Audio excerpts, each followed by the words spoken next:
Nós sabemos que Deus, Ele se move por propósito. Nada em Deus é um acaso. Nada em Deus é um acaso. Porque Deus não está preso aos nossos momentos, às nossas crises, às nossas dores. Ele é o Senhor. Ele está sempre livre.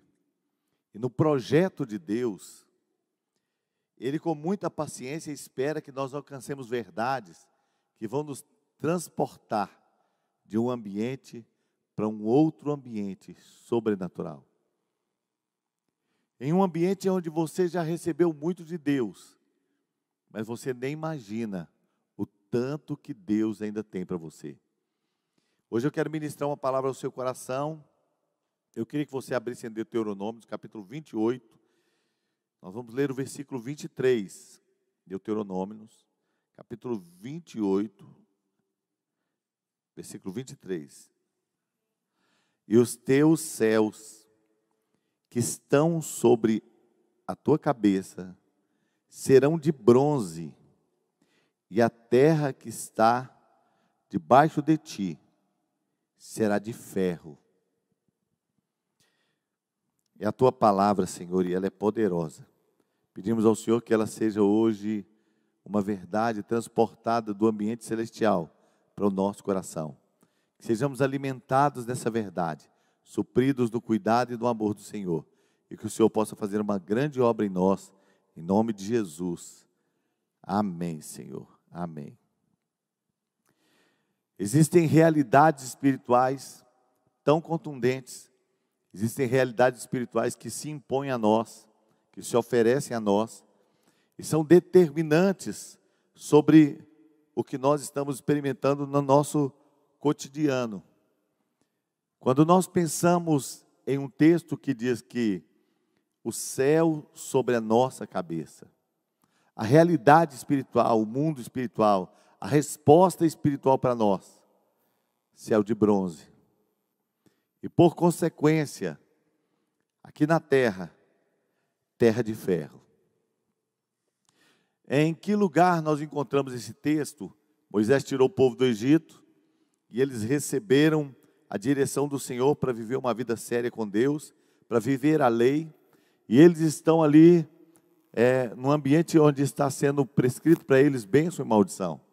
Moisés disse: olha, se vocês ouvirem a minha voz, diz o Senhor, e me obedecerem, todas essas bênçãos te perseguirão e te alcançarão. Não adianta fugir da bênção, ela vai te alcançar.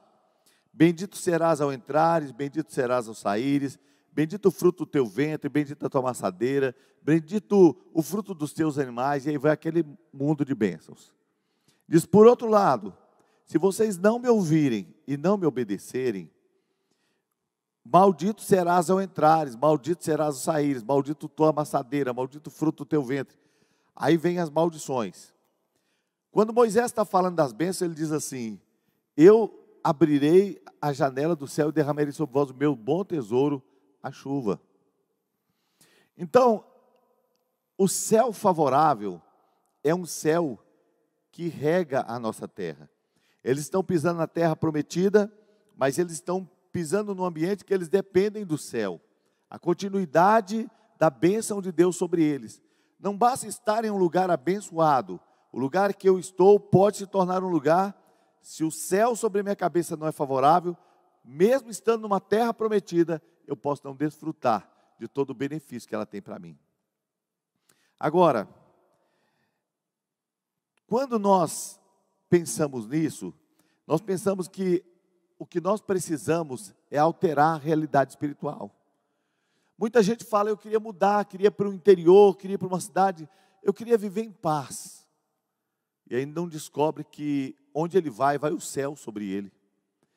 Que o que nós temos de paz, de alegria, de harmonia, acontece dentro de nós com o relacionamento que temos com o Senhor e com as decisões de fé que tomamos.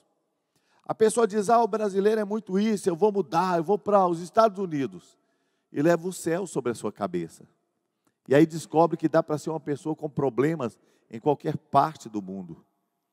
Agora, o que vai alterar a realidade não é o esforço que nós fazemos na terra. O lavrador pode arar a terra, ele pode adubar a terra, ele pode tratar a terra, mas se o céu não for favorável, se o céu não enviar a chuva, nada vai acontecer. As sementes se perdem. Então tem muita gente que às vezes está vivendo uma vida ruim, está lutando, está trabalhando, está se empenhando para melhorar de vida, mas ainda não entendeu que a realidade espiritual altera automaticamente a sua vida. Se o céu sobre a sua cabeça for céu de bronze, a terra inevitavelmente será terra de ferro. Você não tem autoridade para mudar a terra sob seus pés, mas você tem autoridade para mudar o céu sobre a sua cabeça. A questão toda é que de vez em quando nós estamos colocando a nossa energia no lugar errado. Nós estamos arando, trabalhando, lutando, mas nós nos esquecemos de ser determinante no nosso relacionamento com o céu. E como é que a gente altera o céu sobre a nossa cabeça? Como é que a gente muda o céu? Para viver o que você sonha, para viver o que você quer, para viver o que você acredita, como é que você muda o céu? Porque se você não muda o céu, os sonhos morrem. Você muda o céu por um ambiente de fé. O acesso do céu é espiritual. Mas é interessante que algumas pessoas dizem, olha, eu tenho muita fé. Eu tenho muita fé. E provavelmente elas estão dizendo a verdade. Porque parece que Deus derramou uma medida de fé sobre o ser humano. A Bíblia fala de 3 ambientes da fé, pelo menos, deve ter mais. Mas a Bíblia diz que a fé é um dom. Eu vejo as pessoas dizendo, eu não tenho o dom do amor. Amor não é dom. Mas a Bíblia diz que existe o dom da fé. A Bíblia diz também que a fé é um fruto do Espírito. Também o amor é fruto do Espírito. Então, o resultado desse seu relacionamento com Deus é fé. A Bíblia diz que a fé é crescente, porque ela cresce pela palavra. A fé vem pelo ouvir e ouvir pela palavra de Deus. Mas a Bíblia diz também que Deus nos deu uma medida de fé sobre cada um. E que nós não pensemos mais sobre nós, porque nós recebemos uma medida de fé. Não obstante o fato, nós sabemos que toda a igreja já tem uma medida de fé, e que essa medida pode crescer, mas também nós sabemos que alguém que ainda não teve a sua experiência com Jesus, parece ter vindo desde o seu nascimento, com uma essência de fé, uma semente de fé. É por isso que Paulo está chegando em Listra, e ele diz, ele olha para um homem que está aleijado dos pés e diz, vendo Paulo que ele tinha fé para ser curado, disse, Paulo não estava cheio de fé, disse, Paulo cheio de fé, diz para o doente. Paulo olhou para ele e discerniu nele que ele tinha fé para ser curado.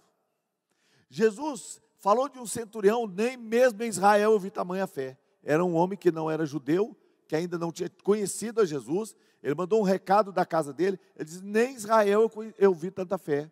Aquela mulher Ciro-fenícia veio gritando, a minha filha está endemoniada, a minha filha está louca, doente. E aí então Jesus vai andando, e quando ela encontra com Jesus na sua casa, ela fala sobre as migalhas, diz, olha, até as migalhas são o suficiente para mim.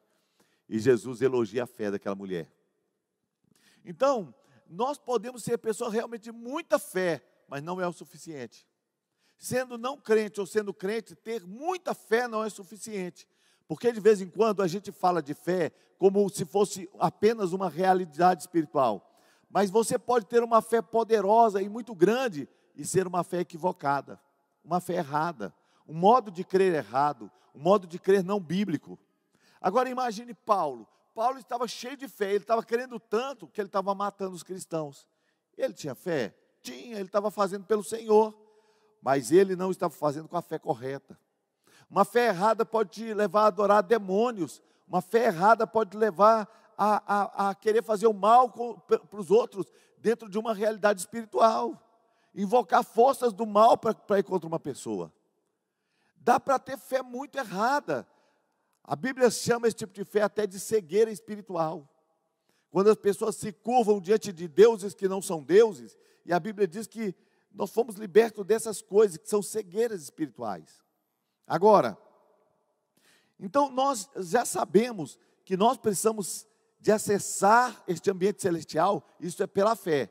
Mas nós também entendemos que não é qualquer tipo de fé, precisa ser uma fé que tem alinhamento com Deus e que tem alinhamento com a palavra de Deus. Você quer uma vida poderosa? Você quer uma vida transformada? Você precisa aplicar fé. Mas mesmo sendo um crente em Jesus, a gente pensa que pelo fato de nós termos tido aquela fé que iniciou, aquela fé que você diz, eu creio que Jesus Cristo é o Senhor, ela tenha sido uma fé completa. Não, a Bíblia diz que vocês devem acrescentar à fé essas e essas coisas. A fé, ela cresce, o conhecimento de Deus vai te levar a um lugar maior. Então, por exemplo, quando Jesus conta a parábola dos talentos, um dos homens que recebeu um talento diz assim, eu, sabendo que o Senhor ceifa onde não semeou e planta e cega onde não plantou, eu enterrei meu talento. Aquele moço está ali representando, o Senhor está representando Deus, e ele está ali representando alguém que tem uma visão completamente equivocada sobre Deus. E é interessante que Deus não corrige, ele diz, não, eu não sou assim, eu não vou colher onde eu não plantei, quem faz isso é ladrão. Deus diz, pela tua boca te condenarei. Se você sabe que eu sou assim, por que você não entregou meu dinheiro para os banqueiros? Ele tinha uma fé errada, e por causa daquela fé, a história dele foi construída equivocadamente. Então, como é que nós podemos ter uma fé correta? Olhando para a Bíblia. Agora, vou dizer para você uma realidade espiritual. Muitos de nós estamos aplicando fé que vamos ser transformados, que vamos crescer, que vamos viver uma história com Deus, que vamos viver apaixonados pelo Senhor, que nós vamos parar com alguns pecados, que nós vamos avançar, e nós estamos fazendo um esforço enorme nessa direção. Talvez você já viveu uma crise no seu casamento e você disse, nunca mais, amor, nunca mais eu vou fazer isso. Talvez você quase perdeu o seu casamento e você disse, não, eu vou lutar pelo nosso casamento com todas as minhas forças. Talvez você diz, não, eu vou mudar, em nome de Jesus, eu vou mudar. Mas você ainda não conseguiu uma transformação. Por que você não está sendo transformado? Porque você ainda está agindo no ambiente da terra. Você está querendo mudar o seu comportamento, transformar a sua natureza e mudar você por um esforço humano, por um esforço próprio. Agora, a única forma de você experimentar essa transformação maravilhosa que você deseja e de viver o sobrenatural de Deus, a única maneira é quando você acessa o ambiente espiritual, celestial. E é por isso que nós já estudamos aqui na igreja que nós temos uma santidade comportamental, como eu me comporto, como eu me traduzo na realidade, como eu lido com relacionamentos, como eu lido com o sexo oposto, como eu lido com o casamento e com a família. E nós temos uma santidade que é posicional, é a verdade de quem nós somos em Deus, é a verdade que Deus já realizou na eternidade por nós.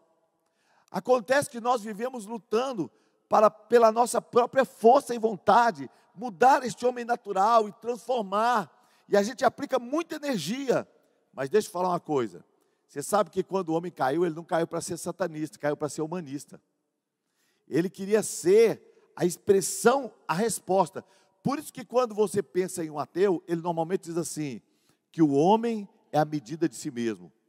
O homem é a resposta para cada uma das suas demandas, ele é uma resposta para cada uma das suas emoções, ele é o gestor de si mesmo. E quanto mais o homem se propõe a se afastar de Deus para se colocar no centro, mais ele se desumaniza.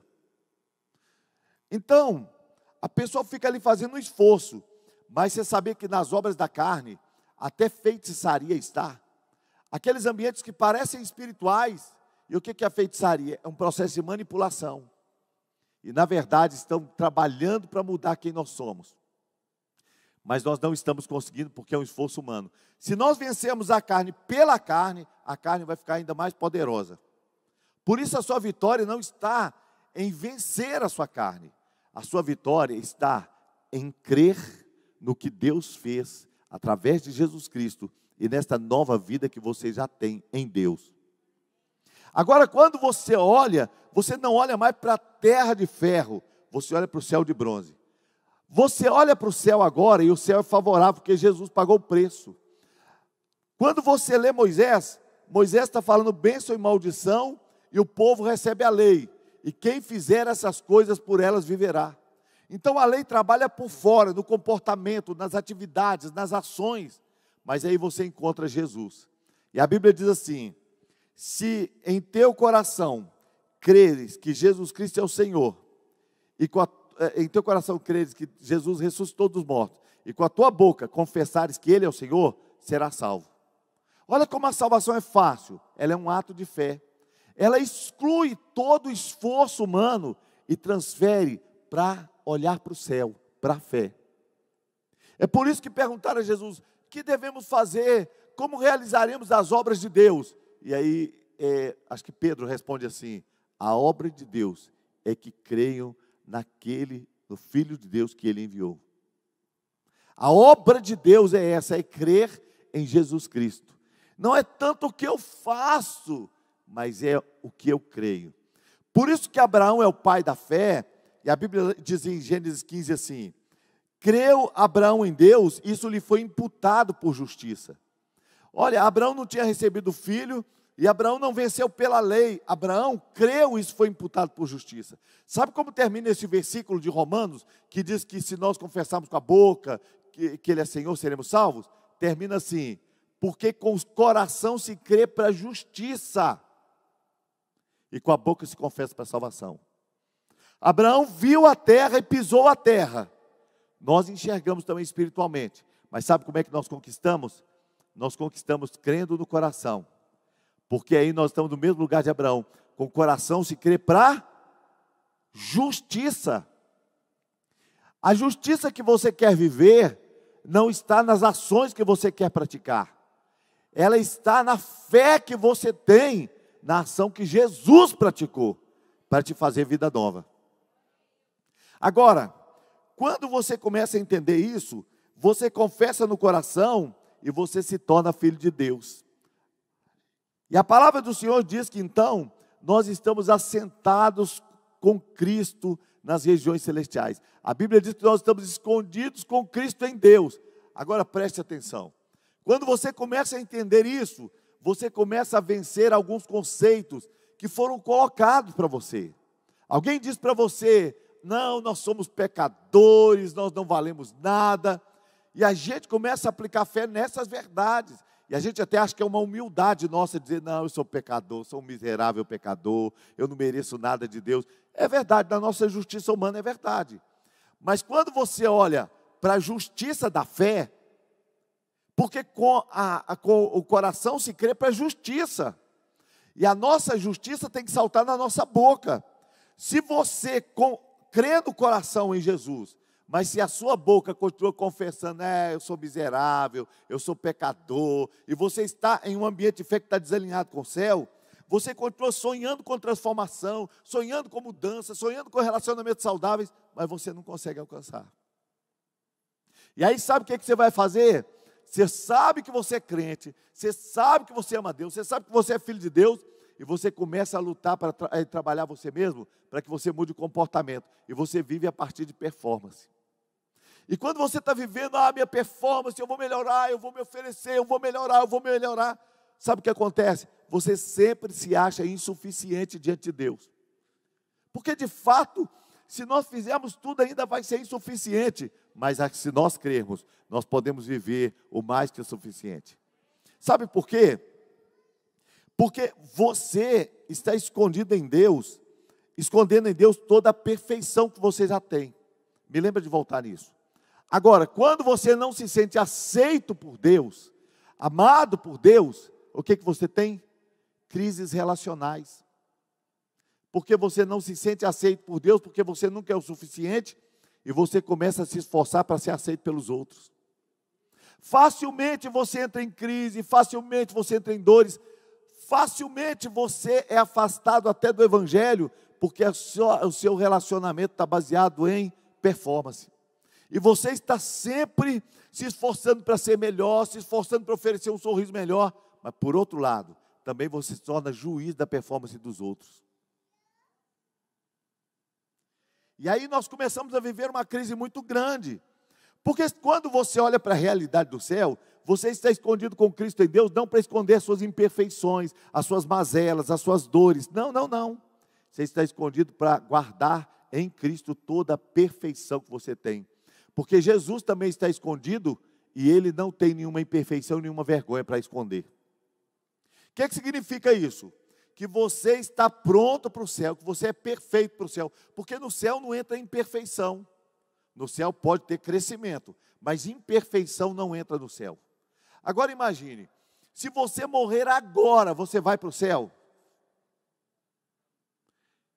E por que não viver quem você é? O homem que está pronto para o céu, aqui na terra. Se você já está pronto para o céu, por que viver uma vida tão meia boca e miserável aqui? Talvez porque você está lutando tanto para ser e para fazer em você o que o Espírito Santo já fez, a obra que está completa. E agora você precisa de verdade, possuir pela fé tudo que você já é em Deus. E você, a Bíblia diz que nós somos transformados de glória em glória na mesma imagem do Senhor. Por quê? Porque quando você vai adorar a Deus, você vai mergulhando na glória de Deus, mergulhando na presença de Deus, mergulhando na glória de Deus, e você vai conhecendo a Deus, você vai encontrando Deus, mas lá em Deus, você vai se descobrir nele. E você vai descobrir toda a perfeição que há em você pela palavra de Deus. Então você já não está mais fazendo aquele esforço sobre-humano, eu preciso praticar isso e praticar aquilo. Não, porque a prática como uma resposta à demanda de Deus, a prática como uma resposta à salvação, a prática como uma resposta a ser amado por Deus, ela é nula. Agora a prática como resultado de quem nós somos em Deus. Uau! A prática como resultado da essência de quem você é, ela não busca performance. A performance te faz religioso. A performance te faz enquadrar em um sistema religioso e você diz, não faço isso, não faço aquilo outro. E toda pessoa que se torna religioso, ele mede os outros. Eu não sou como esse fariseu, eu não sou como esse o fariseu, na verdade, estava falando isso do publicano. Eu não sou como esse publicano. Você fica sempre avaliando performance. E a gente vive uma corrida desenfreada para achar quem nós somos. E aí, de vez em quando, nós estamos em crise, porque o chão é de ferro. Porque a gente está lutando tanto, e cada dia a gente se aceita menos. Então vem a tristeza bater na porta, vem o medo querer morar com a gente, e a gente começa a dizer, meu Deus, eu não estou nesse ambiente para isso. Mas você descobre, não, eu posso viver tudo que eu fui feito para viver em Deus. Aí nós precisamos de um ambiente de fé. E a fé vai operar em uma compreensão de Deus. Conheçamos e prossigamos em conhecer ao Senhor. Então, para Deus alterar o nosso céu, Ele precisa alterar o nosso entendimento. O meu povo foi destruído porque ele faltou conhecimento. E como é que Deus vai fazer isso? Mudando a nossa mente. Metanoia. Não vos conformeis com este mundo, mas transformai-vos pela renovação do vosso entendimento. O ambiente de fé sempre vai buscar um lugar onde você entende. E aí quando você muda a mente, muda os seus pensamentos, você não pensa mais sob o prisma da terra, mas sob o prisma do céu. Porque sob o prisma da terra, você vai pensar sempre em competição, em melhorar, em oferecer o melhor, em ser mais isso, em ser mais aquilo. E de vez em quando você vai ficar muito frustrado. Você vai dizer, poxa, parece que eu não estou fazendo o suficiente. Mas quando você começa a se apropriar pela fé, dizer, Deus, eu sei quem eu sou no Senhor. Eu sei o que eu posso viver no Senhor. Eu sei como eu posso viver no Senhor. E aí você decide que você realmente foi criado como príncipe. E agora você está vivendo uma vida em conformidade com quem você é. Você diz, eu sei quem eu sou. Então você começa a se apropriar de algumas verdades espirituais. Eu me lembro o pastor Eibe contando que ele, no começo, lá em Santarém, ele não se sentia tão amoroso. Ele dizia que às vezes ele não era assim tão amoroso com as pessoas. Bom, eu nem sei se é tão verdade, porque o pastor Eibe é tão amoroso que provavelmente ele talvez estivesse até tendo uma visão equivocada, não tenho certeza, né? Mas ele conta que ele às vezes achava que ele estava sendo duro e tal, e que ele começou a acreditar no que a Bíblia diz sobre mim, sobre você e sobre ele, que o amor de Deus está derramado em nossos corações. E aí então o pastor Eibe diz que começou a acreditar nesse poder, desse amor que foi derramado definitivamente e continua a ser derramado continuamente, fazendo-se como uma cachoeira de amor dentro de nós e nos tornando a própria expressão do amor de Deus. E ele começou a declarar: eu sou o amor de Deus. O amor de Deus está derramado em meu coração. O amor de Deus foi derramado em profusão. Eu estou vestido do amor de Deus. Eu vivo em amor.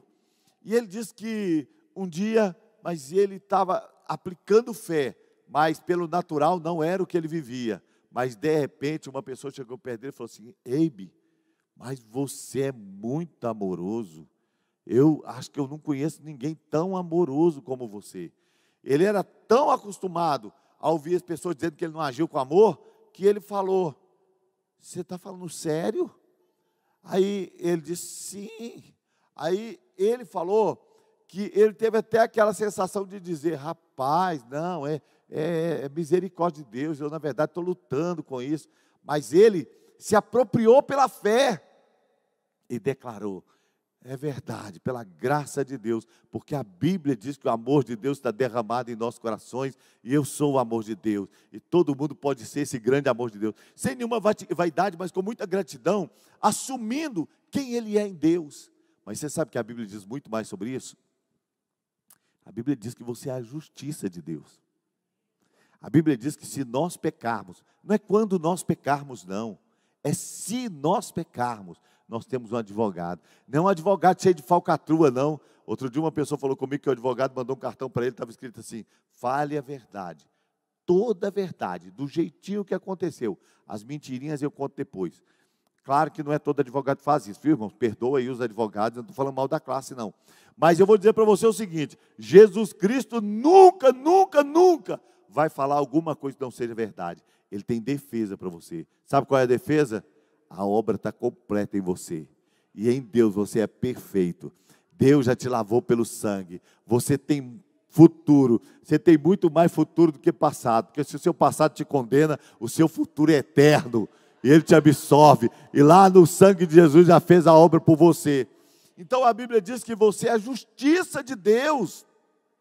Jesus não apenas levou os seus pecados na cruz, Ele se fez pecado por mim e por você, para que eu e você fôssemos feitos, não justiça humana, não justiça de alguém que acertou, fôssemos feitos justiça de Deus. Quando nós confessamos nosso pecado, Ele é fiel e justo para nos perdoar. Ele não te perdoa só porque Ele é bom, não. Não é um jeitinho brasileiro que Deus deu: não, eu sou tão bom, acho que eu vou perdoar esse pecado. Não, Ele te perdoa porque é justo, porque o preço foi pago. Agora, então você começa a governar os seus pensamentos e dizer: olha, eu vou escolher pensar as coisas certas, porque se você estiver pensando da maneira correta, você vai viver o seu comportamento, não baseado em é pecado, não é pecado, mas baseado em glorifica a Deus, edifica o meu irmão, me empurra em direção ao meu propósito. Você não vai viver a vida dizendo: ah, é pecado. Não importa se é pecado ou se não é pecado, importa se glorifica o Senhor. E os seus pensamentos vivendo na regência do céu, e você declarando: eu creio. Porque quando você tem um pensamento equivocado, uma fé equivocada, essa fé, ela te mantém no mesmo ambiente. Uma fé correta te faz saber que você já morreu com Cristo e foi crucificado. Muita gente perde o ministério porque nem sabe que está morto.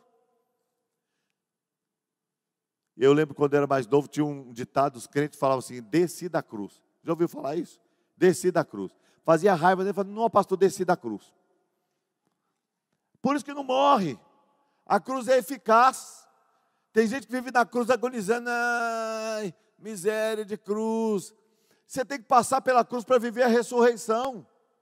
Agora, quando você morreu, o morto não tem mais nada a perder, ele não escolhe. Então tem gente que tem um ministério tão poderoso em Deus, mas perde o ministério, sabe por quê?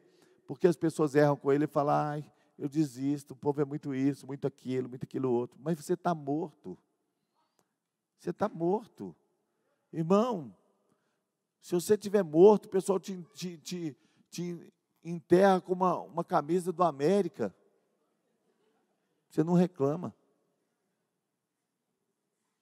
Tem algum americano aqui, irmãos? Ai, uma pessoa, né? Mas pergunta se essa uma pessoa quer ser enterrado com a camisa da América. Não. Estou brincando. Mas quem está morto não escolhe a roupa, não escolhe o terno, não escolhe a cor, não faz diferença. Quem está morto não está preocupado com penteado. E aí você começa a declarar: eu sei quem eu sou em Deus. E a viver quem você é em Deus. E a mudança acontece. Sabe por quê? Porque o que muda a realidade da terra é a fé. É a percepção de quem você tem que é no céu. Agora aí você já não faz mais ficar dizendo: eu sou pecador, eu sou isso, eu sou aquilo. Mas diz: eu ousadamente declaro, como diz a palavra do Senhor, que assim como Ele é na terra, assim somos nós também, para a glória do nome do Senhor. Uau!